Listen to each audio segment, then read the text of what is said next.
जय माता दी दोस्तों। माँ कुष्मांडा की पूजा से आपको रोगों से मुक्ति, दीर्घ आयु और समृद्धि की प्राप्ति हो।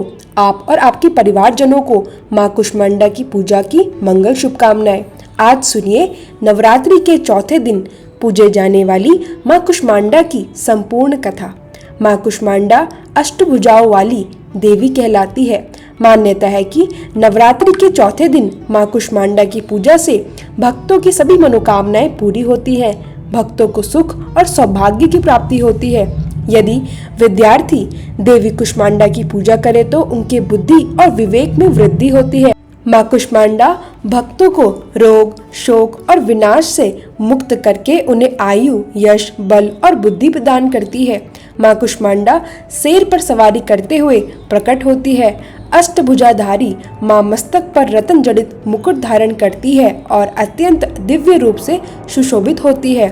माँ कुष्मांडा ने अपनी अष्टभुजाओं में कमंडल, कलश, कमल, सुदर्शन चक्र, गदा, धनुष, बाण और अक्षमाला धारण किया हुआ है। माँ कुष्मांडा का यह रूप भक्तों को जीवन शक्ति प्रदान करने वाला माना गया है। अब आप सभी ध्यान करें और माँ कुष्मांडा के प्रति अटूट श्रद्धा और भक्ति भाव के साथ इस दिव्य कथा का रसपान करें। सभी मिलकर बोलिए, कुष्मांडा माता की जय। किसी देश में सुशील नामक एक निर्धन ब्राह्मण रहता था। हर दिन मिलने वाली भिक्षा से वह अपने परिवार का पेट पालता था।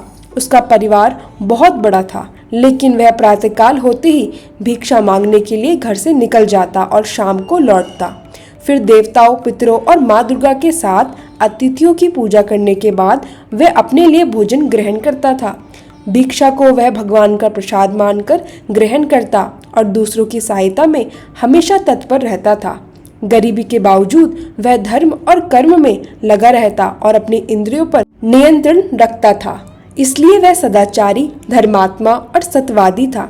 उसके हृदय में अहंकार, क्रोध या ईर्ष्या जैसी बुरे विचार कभी नहीं उत्पन्न होते थे। एक बार ब्राह्मण के घर के पास सत्यव्रत नामक तेजस्वी ऋषि आए। वह बहुत बड़े तपस्वी और वेदों के ज्ञाता थे। जल्द ही लोग उनकी पूजा और दर्शन के लिए आने लगे। ब्राह्मण ने ऋषि की सेवा में उपस्थित होकर प्रणाम किया और कहा, हे ऋषिवर, आपकी बुद्धि अत्यंत विलक्षण है। मैं एक निर्धन ब्राह्मण हूँ। कृपया बताइए कि मेरी गरीबी और दुख कैसे दूर हो सकता है। ब्राह्मण ने कहा, मुझे अपने परिवार का पालन पोषण करने की शक्ति दीजिए। कृपया कोई ऐसा उपाय बताइए जिससे मैं उन्हें सुख और सुविधाएं दे सकूं। महर्षि सत्यव्रत ने सुशील ब्राह्मण को माँ कुष्मांडा की महिमा बताते हुए नवरात्रि व्रत करने की सलाह दी। उन्होंने कहा, हे ब्राह्मण, इस कथा को श्रद्धा और भक्ति भाव से सुनो। इसे सुनने मात्र से व्यक्ति की अनेक बीमारियां और दुख दूर हो जाते हैं। भक्ति से उसे सुख, समृद्धि और सद्बुद्धि मिलती है। उस समय संपूर्ण ब्रह्मांड अंधकार में डूबा हुआ था। फिर दिव्य प्रकाश की किरण चारों ओर फैल गई और अंधकार उजाले में बदल गया। देखते ही देखते वह दिव्य प्रकाश एक दिव्य नारी के रूप में बदल गया। वह और कोई नहीं बल्कि देवी कुष्मांडा थी। उनकी मंद और हल्की हंसी के कारण ब्रह्मांड का जन्म हुआ।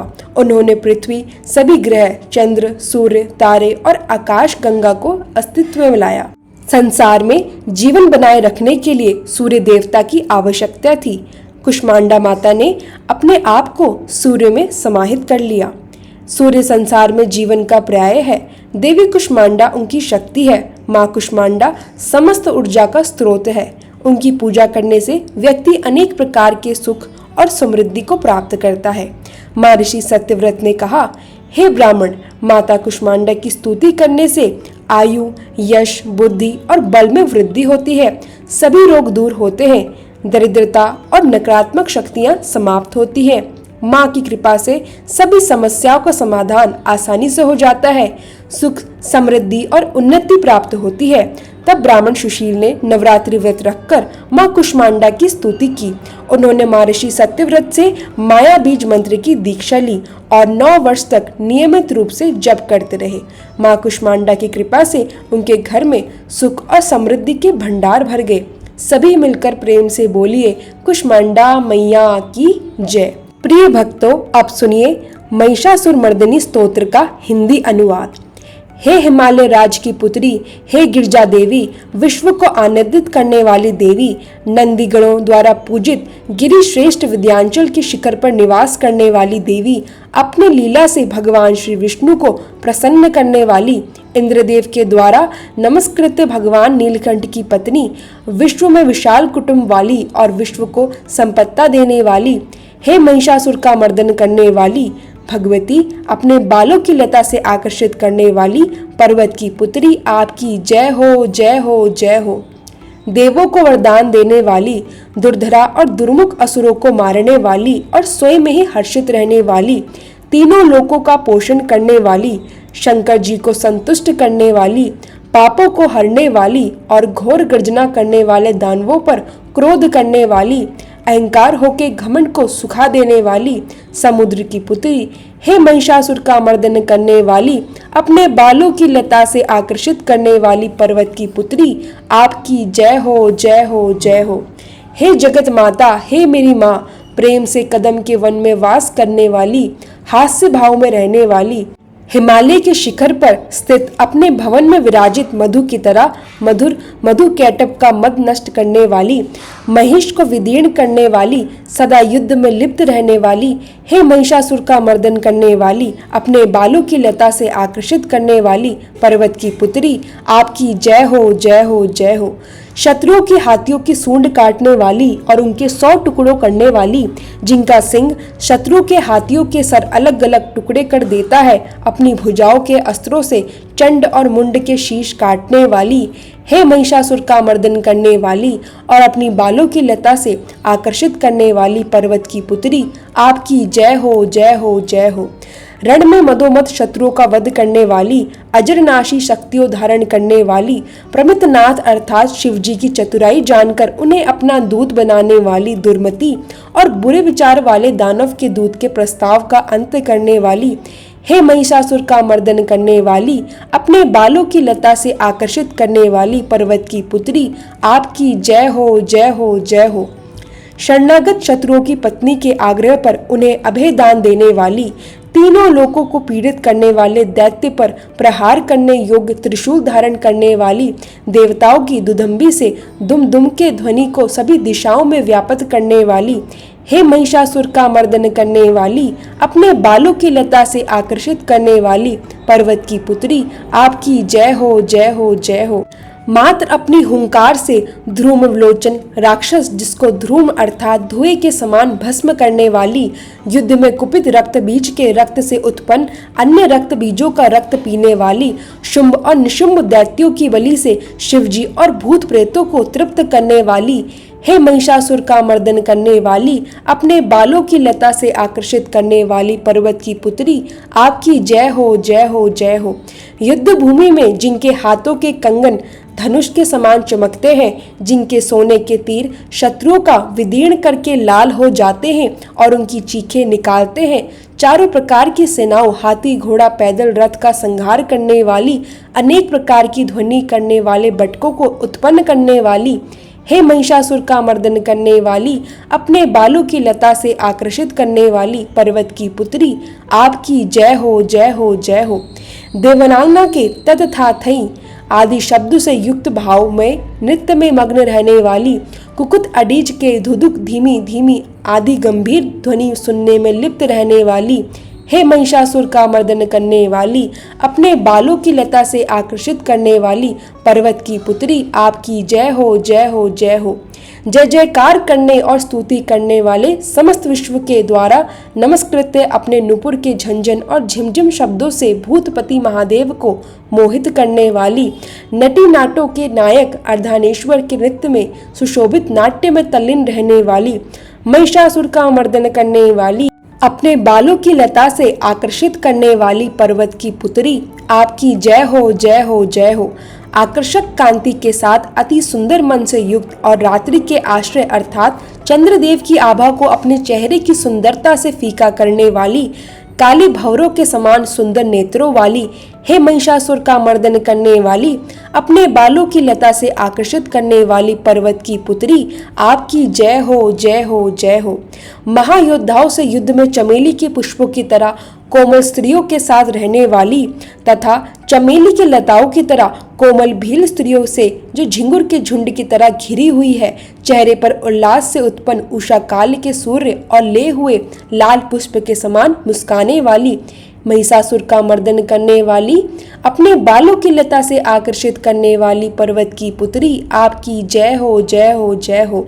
जिसके कानों से लगातार मद बहता रहता है, उस हाथी के समान उत्तेजित, हे गजेश्वरी, तीनों लोकों के आभूषण रूप सौंदर्य शक्ति और कलाओं से सुशोभित, हे राजपुत्र, सुंदर मुस्कान वाली, स्त्रियों को पाने के लिए मन में मोह उत्पन्न करने वाली, मनमत की पुत्री के समान, हे महिषासुर का मर्दन करने वाली, अपने बालों की लता से आकर्षित करने वाली पर्वत की पुत्री, आपकी जय हो जय हो जय हो।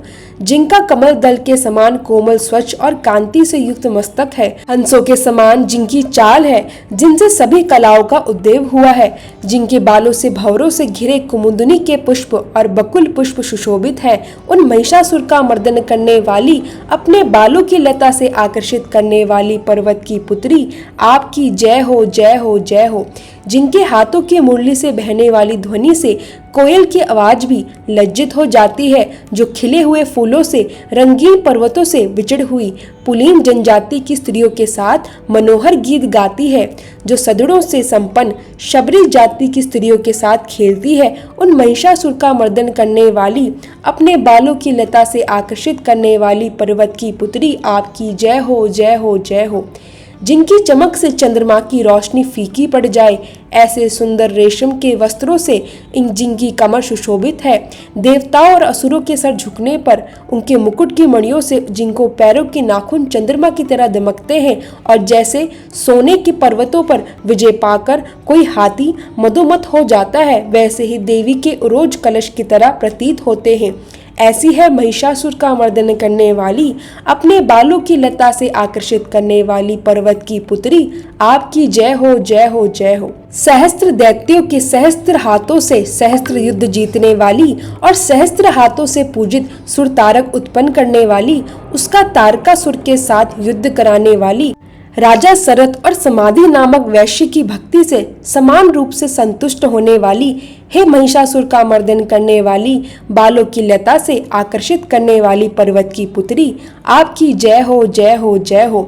जो भी आपके दया में पद कमलों की सेवा करता है, हे कमले, वह व्यक्ति कमल निवास कैसे न बने। हे शिवे, आपके पद कमल ही परम पद है, उनका ध्यान करने पर भी परम पद मैं कैसे नहीं पाऊंगा।